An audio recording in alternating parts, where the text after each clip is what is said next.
إن الذين آمنوا وعملوا الصالحات وأقاموا الصلاة وآتوا الزكاة لهم أجرهم عند ربهم ولا خوف عليهم ولا هم يحزنون۔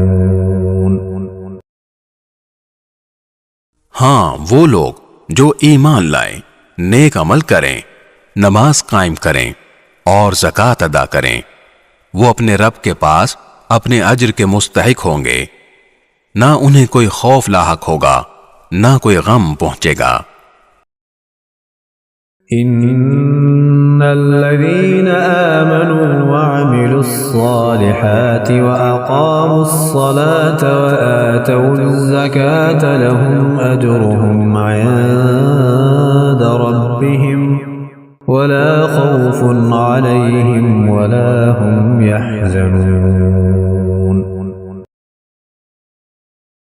ہاں وہ لوگ جو ایمان لائیں، نیک عمل کریں، نماز قائم کریں اور زکوٰۃ ادا کریں، وہ اپنے رب کے پاس اپنے اجر کے مستحق ہوں گے، نہ انہیں کوئی خوف لاحق ہوگا، نہ کوئی غم پہنچے گا۔